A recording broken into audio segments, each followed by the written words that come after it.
Good morning everybody. आज हम आपके सामने एक ऐसी कविता लेकर प्रस्तुत हैं जो आपके हृदय को, आपकी संवेदनाओं को एक बार पुनः जागृत करेगी। मुझे ऐसा लगता है कि भारत का हर वासी इस कविता को कभी न कभी पढ़ा होगा, सुना होगा और कहीं न कहीं इसके बारे में अध्ययन भी किया होगा। लेकिन फिर भी क्लास 9 के सिलेबस में जो यह कैदी और कोकिला नामक कविता है, इसके बारे में आज हम सब जानेंगे कि यह कविता का लेखन कब हुआ, कविता का मुख्य भाव क्या है और यह किससे प्रेरित होकर या किससे प्रभावित होकर लिखा गया है। इन सभी चीजों के बारे में जानते हुए इसके भावार्थ की व्याख्या भी की जाएगी और हम यह जानने का प्रयास करेंगे कि माखनलाल चतुर्वेदी जी ने कैदी और कोकिला में क्या लिखा है। प्रस्तुत जो कविता है कैदी और कोकिला, यह माखनलाल चतुर्वेदी जी द्वारा लिखा गया है। माखनलाल चतुर्वेदी एक महान कवियों में से एक हैं जिन्होंने स्वतंत्रता आंदोलन के समय में जिन देशवासियों को प्रताड़ना दी गई, उन्हें यातना दी गई और यातना देने के बाद में उन्हें जेल में, कारावास में डाल दिया गया, उनकी वेदना और पीड़ा, उनकी समस्याओं का एक विस्तृत कविता के माध्यम से, एक विस्तृत रूप में कविता के माध्यम से प्रस्तुत करने का प्रयास किया गया है। प्रस्तुत कविता में माखनलाल चतुर्वेदी जी कहते हैं कि कोयल से अपनी भावनाओं को, अपने दर्द को, अपनी पीड़ाओं को कहते हैं और उससे भी उसके चीखने का कारण भी पूछते हैं।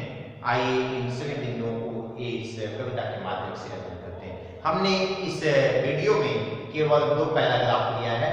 ये पहला पैराग्राफ है, ये दूसरा पैराग्राफ है। 2 पैराग्राफ को लिया है, बाकी अगले वीडियो में हम बाकी पैराग्राफ को लेंगे, लेकिन यहाँ पे हमने 2 वीडियो लिया है। आइए देखते हैं। पहला पैराग्राफ को देखते हैं। कह रहा है, क्या गाती हो, क्यों रह जाती हो, कोकिल बोलो तो क्या लाती हो, संदेशा किसका है, कोकिल बोलो तो, कोकिल बोलो तो। प्रस्तुत पंक्तियों में कवि माखनलाल चतुर्वेदी जी कहते हैं कि हे कोयल, आप क्यों गाती हो या तुम क्यों गाती हो, क्यों रह जाती हो, तुम थोड़ी थोड़ी देर में बोलकर गाकर क्यों चुप हो जाती हो, कोकिल बोलो तो, हे कोयल कुछ तो बोलो, क्या लाती हो, तुम क्या लाई हो, संदेशा किसका है, किसी का संदेशा लाई हो, कोकिल बोलो तो, हे कोयल बोलो तो। ये सामान्य अर्थ। अब इसका पूरा व्याख्या करते हैं। ये कब से, कर्म से, कैसे हुआ, ये पंक्तियां क्यों आई हैं। प्रस्तुत पंक्ति ये हमारे क्षितिज पाठ्य पुस्तक भाग 1 के कैदी और कोकिला नामक शीर्षक से दिया गया है, जिसके कवि माखनलाल चतुर्वेदी जी हैं। प्रसंग अगर देखते हैं इसका तो प्रसंग में हो जाएगा कि प्रस्तुत पंक्ति में कवि कोयल से पूछता है कि हे कोयल, आप हमारे लिए कोई संदेशा लाई हैं या किसी के लिए कोई संदेशा है या आप किसी चीज से पीड़ित हैं जिससे आप बताना चाहती हैं। अब भावार्थ देखते हैं। प्रस्तुत पंक्ति में कवि माखनलाल चतुर्वेदी जी कहते हैं कि हे कोयल, तुम क्यों गाती हो, तुम क्यों गा रही हो, इस मध्य रात्रि के बीच में तुम्हारे गाने का क्या कारण है, तुम इस भरी कालिमामयी रात्रि की मध्य रात्रि में तुम क्यों गा रही हो और तुम गा भी रही हो तो तुम्हारे गान में, तुम्हारे गीत में बीच बीच में रुकावट क्यों है। तुम जब गा रही हो तो पूरा गाओ, बीच में तुम रुक रुक क्यों जा रही हो। क्या कुछ तो बोलो हे कोयल, मुझे तो बताओ कि तुम ऐसा क्यों कर रही हो। अगला पंक्ति है, क्या लाती हो संदेशा किसका है। क्या तुम कुछ लाई हो या कुछ लेकर आई हो, संदेशा है क्या, किसी का संदेशा लेकर आई हो। कोकिल बोलो तो हे कोयल, मुझे बताओ, मुझे भी क्या करो, उस संदेशा को सुनाओ, बताओ, ताकि मैं भी यह जान सकूं कि ऐसा क्या संदेशा है। पैराग्राफ दूसरे में आते हैं, दूसरे खंड में कह रहा है, ऊंची काली दीवारों के घेरों में, ऊंची काली दीवारों के घेरों में, डाकू चोरों बटमारों के डेरे में, जीने को देते नहीं पेट भर खाना, मरने भी देते नहीं तड़प रह जाना, जीवन पर भी दिन रात बड़ा पहरा है, शासन है या तम का प्रभाव गहरा है। हिमकर निराश कर चला रात भी काली, इस समय कालिमा मई जगी क्यों आली, इस समय कालिमा मई जगी क्यों आली। आइए अब इसका हम व्याख्या देखते हैं।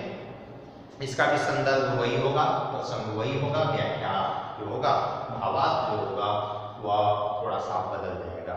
यहाँ पे इसका पूरा भाव अलग इस पंक्ति के अनुसार हो जाएगा। प्रस्तुत पंक्ति में कवि माखनलाल चतुर्वेदी जी अब कहते हैं, क्या अपने दर्द को किससे कहते हैं, कोयल से कहते हैं।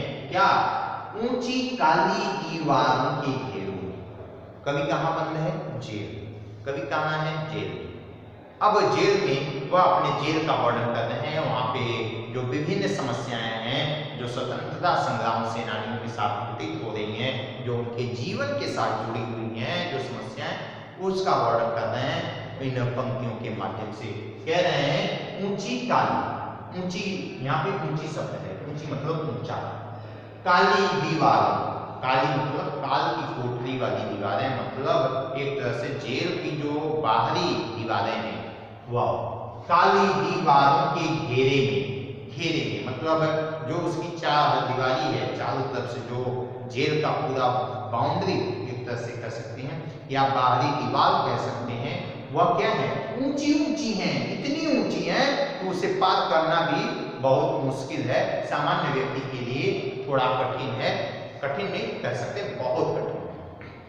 तो कह रहे हैं ऊंची काली दीवारों के घेरों में, उस ऊंची ऊंची दीवारों के घेरों में क्या है, हम बंद हैं, हम उसके अंदर हैं।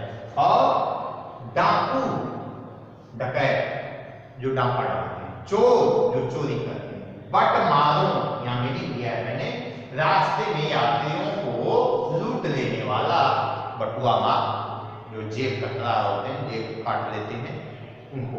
बटमारों के डेरे में जो ये सब डाकू हैं, चोर हैं, बटमार हैं, बटुआ मार हैं, इन सभी के साथ मैं क्या हूं, उनके डेरे में क्या हूं, उनके साथ में हूं, अर्थात इन सभी लोगों के साथ में मैं भी हूं। क्यों, जीने को देते नहीं पेट भर खाना। बहुत बड़ी पंक्ति, इस पंक्ति को अगर पढ़ा जाए और ध्यान से समझा जाए तो हृदय में एक कांटा चुभता है कि अंग्रेजों के शासन में कह रहे हैं कौन, माखनलाल चतुर्वेदी जी, कि जीने को देते नहीं पेट भर खाना। जीने के लिए क्या जरूरी है, पेट भर खाना। पेट भरा हो तो थोड़ा टेंशन कम हो जाता है, 90% टेंशन तो वैसे ही खत्म हो जाता है। तो यहाँ क्या है, पेट भर खाना, पेट भर खाना भी जीने को देते नहीं, क्या पेट भर खाना भी नहीं देते, मरने भी देते नहीं तड़प रह जाना, और मरने के लिए भी नहीं छोड़ते, मतलब कुछ खिला भी देते हैं, मतलब पेट भर के खाना भी नहीं देते ताकि आदमी चैन से आराम से जी सके, और इतना भी कम नहीं देते कि आदमी मर जाए। तो मरने भी देते नहीं तड़प रह जाना, उन्हें तड़पाया जाता है आधा पेट, ताकि जब पेट जलेगा, भूख लगेगी, तड़प होगी, तो वो अपनी पीड़ा का एहसास होगा। क्योंकि अगर उन्हें भरपेट खाना दे दिया जाएगा तो आराम हो जाएगा, और नहीं दिया जाएगा तो मर जाएगा। इसलिए न तो वह मरे और न ही वह जिंदा रहे, वह बीच की स्थिति में रहे, तड़पता रहे। वही कह रहे हैं, मरने भी देते नहीं, तड़प रह जाना, उन्हें तड़पाया जाता है, प्रताड़ित किया जाता है। और जीवन पर भी, किस पे? जीवन पर भी दिन रात कड़ा पहरा है। उनके जीवन पे भी क्या है? दिन रात क्या है? कड़ा पहरा है। जेल में क्या होगा? कड़ा पहरा नहीं होगा तो क्या होगा? यही होगा। वही कह रहे हैं, जीवन पर दिन रात कड़ा पहरा है। उनके जीवन पे क्या है? दिन रात कड़ा पहरा है, बहुत बड़ा पहरा है, जो कि सुबह और शाम, दिन और रात किसी भी समय खाली नहीं है। उनके जीवन पे अपना खुद का अधिकार नहीं है, उनके जीवन पे तो किसी और का पहरा है, किसी और का अधिकार हो गया। शासन है या आत्म का प्रवाह कह रहा है, ये समझ में कभी को नहीं आता कि यह शासन कर रहे हैं लोग, या कुशल एक शासन है, या एक अच्छा शासन है जो हमारे ऊपर किया जा रहा है, या आत्म का प्रवाह गहरा है, या अंधकार इतना बढ़ गया है, कालिमा इतनी बढ़ गई है कि यह कह पाना कि अंधकार अब समाप्त होने वाला है, इसलिए तम बढ़ गया है। इस शासन का अंत आ गया है, जिससे इसकी कालिमा पूरे विकराल रूप में आ गई है। तो तम का प्रवाह गहरा है, अंधकार इतना बढ़ गया है कि जिसमें कुछ दिखाई नहीं दे सकता। हिम मतलब होता है चंद्रमा। हिम निराश कर चला रात भी काली। चंद्रमा जो कि दूसरों को कुछ राह दिखाता है, प्रकाश दिखाता है, वह भी क्या हो गया? चला गया। उसका भी कोई अता पता नहीं है, उसका भी कोई स्थान नहीं दिख रहा है, कोई प्रकाश नहीं दिख रहा है। चला रात भी काली, और पूरी काली रात में चला बीत गया, लेकिन चंद्रमा भी नजर नहीं आ रहा है, अर्थात जीवन में कोई प्रकाश नहीं दिख रहा है। ऐसा लग रहा है कि अमावस भरी रात है, जो काला ही काला है, सब कुछ काला है। और इस समय कालिमा में जगी क्यों आली? हे कोयल, अब तू बता, इस कालिमा भरी रात में, इस अंधेरी रात में तू क्यों जग रही है? तुझे क्या पीड़ा है? तुझे क्या कष्ट है? मैं तो जग रहा हूं, क्योंकि मेरे चारों तरफ क्या है? अंधेरा ही अंधेरा है। पर इस काली भरी रात में तुझे क्या समस्या आ गई कि तू क्या कर रही है? तू इससे परेशान है, और कालिमा भरी रात में तू क्यों जग रही है?